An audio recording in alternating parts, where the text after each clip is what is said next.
வணக்கம் captain D நேயர்களே, யோகி வெங்கட் ராவ். இந்த புத்தனி தரும் யோகாசன நிகழ்ச்சி உங்களை சந்திப்பதில் மகிழ்ச்சி அடைகிறேன். இன்னைக்கு நம்ம பண்ண போகிறது நவாசனம் கூட சக்கராசனம். நவாசன் முன்பக்கம் வளையும் ஆசனம், சக்கராசன் பின்பக்கம் வளையும் ஆசனம். நல்ல சின்ன பசங்க, இளைஞர்கள் இந்த ஆசனம் நல்லா பண்ணணும். அவங்களுக்கு ஈஸியாக வரும். கொஞ்சம் ஏற்கனவே யோகாசனம் பண்ணி இப்போ நல்லா பயிற்சி இருக்கிறவங்க இந்த ஆசனத்தை நல்லா பண்ணலாம். இதனால் என்ன ஆகும் அப்படின்னா, நவாசனம் பண்ணால் உங்கள் வயிறு நல்ல சுருக்கமாய், வயிற்று இருக்கிற தசைகளை இறுக்கம்லாம் குறைஞ்சி லூசன் ஆகும். அதே மாதிரி சக்கராசனம் போகும்போது நல்ல வயிறு நல்லா ஸ்ட்ரெச் ஆகும்போது அதில் இருக்க தசை இறுக்கம்லாம் குறைஞ்சி அதே போல் அதில் ஒரு பெனிஃபிட் கிடைக்கும். இந்த மாதிரி ரெண்டும் மாற்றி பண்ணுறதுனால ஒரு சுருக்கமாவது ஒரு நல்ல விரிச்சமாகுது. அப்போது உங்களுக்கு நல்ல வயிற்று இருக்கிற அந்த கோடாக இருக்கிற, இப்போ அதுக்கு முன்னாடி பெல்லியாக இருந்திருக்கலாம், அப்போ கொஞ்சம் குறைஞ்சிருக்கலாம், அது மாதிரி இறுக்கமாக இருக்கும், கோடாக இருந்திருக்கும். அந்த ஸ்கின்னுடைய பொசிஷன்ஸ் எல்லாம் பார்த்தீங்கன்னா சுருக்கம் விழுந்த மாதிரி இருக்கும். அதெல்லாம் இருக்காது. நவாசன் பண்ணுறீங்க, சக்கராசன் பண்ணுறீங்க. அதே போல் நவாசன் பண்ணும்போது உங்களோட முதுகெலும்பு முன்பக்கம் கொஞ்சம் அழுத்தம் கொடுத்து இருக்கும். சக்கராசனம் பின்பக்கம் வளைஞ்சி நல்ல ஸ்ப்ரிங் மாதிரி இருக்கும். அப்போது முதுகெலும்பு நல்ல ஸ்ப்ரிங் மாதிரி முன்ன பின்ன வளைந்தனால அதில் இருக்க லெகமெண்ட்ஸு, அதில் இருக்க நரம்புகள், தசைகள்லாம் உங்களுக்கு ஈஸியாக மூமெண்ட்ஸ் கொடுக்கும். அப்போ லெகமெண்ட்ஸும் நல்ல அழுத்தம் கொடுத்து உள்பக்கமாக அழுந்திருக்கும். அப்போ உங்களுக்கு எலும்பு தேய்மானம் சீக்கிரம் ஏற்படாது.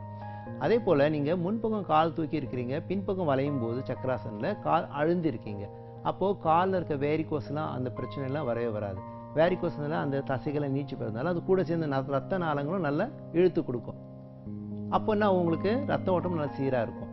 இந்த மாதிரி பல வகையான பெனிஃபிட்டு 2 ஆசனம் செய்யும்போது கிடைக்கும். அதே நேரத்தில் காம்ப்ளிமெண்ட்ரி முடிஞ்சிடும். இந்த ஆசனம் பண்ண பிறகு நான் எந்த ஆசனம் காம்ப்ளிமெண்ட்ரி பண்ணணும் சொல்லி குழப்பமாக இருக்கும். ஒரு ஃபார்வர்ட் பண்ணால் ஒரு பேக்வர்ட் பண்ண போகிறோம், ஒரு லெஃப்ட்டில் பெண்ட் பண்ணால் ரைட்டில் பெண்ட் பண்ண போகிறோம். அதே மாதிரி இந்த 2 ஆசனமும் நேரமும் உங்களுக்கு காலமும் அவகாசம் நிறைய கிடைக்கும். அப்போ நீங்கள் நிறைய ஆசனமும் பண்ணலாம். எப்படி செய்வோம் பார்ப்போங்களா? நேர்களே, இந்த ரெட்டையாசனம் பண்ணும்போது நீங்கள் சக்கராசன் நவாசன் பண்ணீங்களா, படுத்துட்டு தான் பண்ணணும் இந்த ஆசனம். முதல்ல படுத்துக்கிறீங்க, படுத்த நிலையிலேருந்து நவாசன் வருவீங்க. அப்புறம் நவாசன்லேருந்து நீங்கள் மறுபடியும் சக்கராசன் போகணும். கொஞ்சம் வேகமாகவும் பண்ணணும், மூச்சு பயிற்சியும் நல்லா இருக்கணும். நவாசனம் போது மூச்சு விட்டு இருக்கீங்க, சக்கராசனம் மூச்சு இழுத்த நிலையில் பண்ணுறீங்க. அப்போது ரெண்டும் வரத்துக்கு நிலையிலையும் ஒரு இடைப்பட்ட நிலையும் இருக்கும். அதனால் 5 கவுண்ட் இருக்கிற வரைக்கும் இருக்கணும் அவசியம் இல்லை. வேகமாகவும் பண்ணலாம், நல்ல ப்ராக்டிஸ் ஆனவங்க மெதுவாகவும் பண்ணலாம். எப்படி செய்வோம் பார்ப்போமா?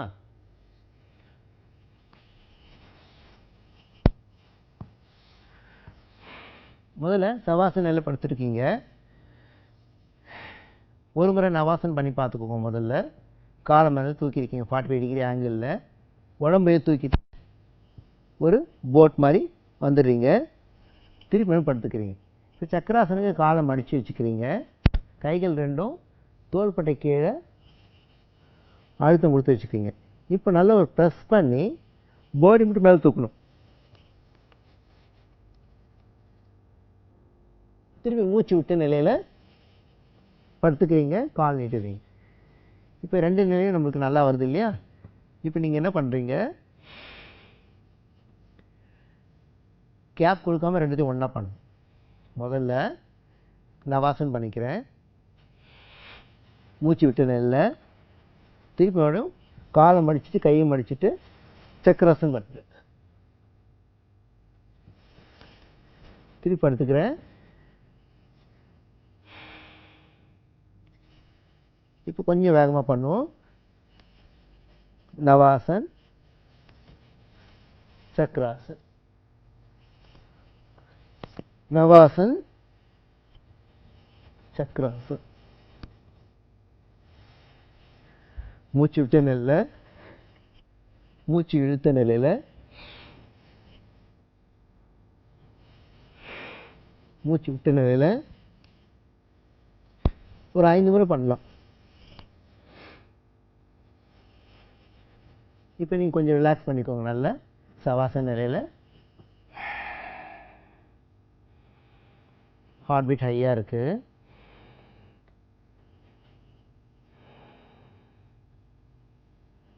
ஒரு 5 முறை பண்ணுங்கள், ரிலாக்ஸ் பண்ணுங்கள். திருப்பி 5 முறை பண்ணுங்கள், ரிலாக்ஸ் பண்ணுங்கள். கண்டிப்பாக உங்கள் உடம்பு ரப்பர் மாதிரி ஸ்ப்ரிங் மாதிரி ஆகிடும். ஆப்ஷன்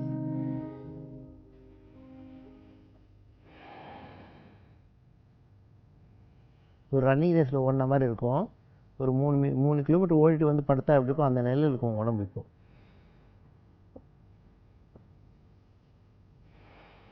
கைகள் எப்படி வைக்கிறேன் ஒரு டைரெக்ஷன் பார்த்தீங்க. இப்போ இந்த கைகளும் கால்களும் எப்படி வைக்கிறேன் இன்னொரு டைரெக்ஷனில் பாருங்கள். முதல்ல சவாசனில் படுத்திருக்கீங்க. கொஞ்சம் வேகமாக பண்ணுங்கள். முதல்ல 2 காலம் ஒன்றா சேர்த்துட்டு நவாசன். அப்படியே காலம் மடிச்சுட்டு கையும் பின்னாடி கொண்டு போயிடணும். சக்கராசன் பண்ணி திருப்பி மறுபடியும் கால் நீட்டும் போது கை நீட்டி போயிடணும். நவாசன், சக்கராசன். மூச்சு விட்ட நிலையில், மூச்சு இழுத்த நிலையில் இது போல் நீங்கள் ஒரு 4-5 முறை பண்ணுங்கள். ரிலாக்ஸ் பண்ணுங்கள். 3 ரவுண்ட் பண்ணலாம். ஒரு ரவுண்டுக்கு 5 முறைனாலும் 3 ரவுண்ட் பண்ணிங்கன்னா நல்லாயிருக்கும். ஹார்ட் பீட் நல்லாயிருக்கும், ரத்த ஓட்டம் நல்லாயிருக்கும், முதுகு ப்ராப்ளம் இருக்காது, கழுத்து ப்ராப்ளம் இருக்காது. சின்ன பசங்களாம் நல்லா பண்ணலாம். நீங்கள் ரன்னிங் ரேஸ் ஒரு 5 கிலோமீட்டர் ஓட்டு வந்துட்டு ரிலாக்ஸ் பண்ணுற மாதிரி இதுலேயே நிறைய பெனிஃபிட் உங்களுக்கு கிடைக்கும். வெயிட் லாஸ் நல்லா கண்டிப்பாக ஆகும். பெல்லி ரெடியூஸ் ஆகும். ஹிப் அண்ட் ஜாயின்ஸ்லாம் நல்ல ஸ்ட்ரென்த்தாக இருக்கும். இனி நீங்கள் நம்ம நல்ல ஒரு ஆசனம் பார்த்தோம். அதே போல் ஒரு ஹெல்த்தி டிப்ஸ். வாய்ப்புண் எல்லாருக்கும் எந்த சீசன்லேயும் வரத்துக்கு நிறைய சான்ஸ் இருக்குது. சிம்பிளாக நீங்கள் நாவல் பழம் உப்பு போட்டு சாப்பிட்டீங்கனாலே வாய்ப்புண் இருக்காது. இல்லை எனக்கு நாவல் பழம் சீசன் தான் கிடைக்குது, இப்போ கிடைக்கல அப்படின்றவங்க மோர் எடுத்துக்கோங்க. ஒரு டம்ளர் அதில் கொஞ்சம் உப்பு போட்டுக்கோங்க. நல்லா கலந்துட்டு வாயில் ஒரு வாய் சிப் எடுத்த பிறகு அப்படியே வச்சுட்டு இருக்கணும் கொஞ்சம் நேரம். அந்த உமிழ்நீர் வரும். உமிழ்நீர் வந்து கலந்த பிறகு கொஞ்சம் கொஞ்சமாக விழுங்கணும். அது மாதிரி ஒரு டம்ளர் மோர் குடிக்கிறதுக்கு நீங்கள் கண்டிப்பாக ஒரு 10 நிமிஷமாக எடுத்துக்கணும். மெதுவாக வாய்க்குள்ளே வச்சுக்கிறீங்க. ஒரு கிளாஸ் மோர் எடுத்துக்கிறீங்க, கொஞ்சம் வாய்க்குள்ளே ஊற்றிக்கிறீங்க. அப்படியே வாய் மூடி கொஞ்சம் நேரம் இருக்கணும். உமிழ்நீர்லாம் வந்த பிறகு அப்புறமா அதை விழுங்கணும். அந்த மாதிரி நீங்கள் ப்ராக்டிஸ் பண்ணிங்கனாலே ஒரு 2 நாள் அந்த வாய்ப்புலாம் போயிடும். திருப்பியும் வராது. நிறைய அடிக்கடி வரும். 10 நாள் ஆச்சுன்னா மறுபடியும் வாய்ப்புன்னு வரும். 1 மாதம் ஆச்சுன்னா வாய்ப்புன்னு வரும். காரத்தை தவிருங்க. மிளகாயெல்லாம் வந்து பழைய மிளகாய் யூஸ் பண்ணாதீங்க. அது மாதிரி பண்ணாலே வாய்ப்புன்னு வராது. ஏன்னா நம்ம நல்ல ஒரு ரெட்டையாசனம் பார்த்தோம். நவுக்காசனம், சக்கராசனம் பண்ணுறது. அதே போல் வாய்ப்புன்னு போகிறதுக்கு உப்பு மோர் போட்டு சாப்பிட்டு பார்த்தோம். அதே போல் நாளைக்கு நாம் இந்த புத்துணர்ச்சி யோகாசனம் சந்திப்போம். நன்றி, வணக்கம்.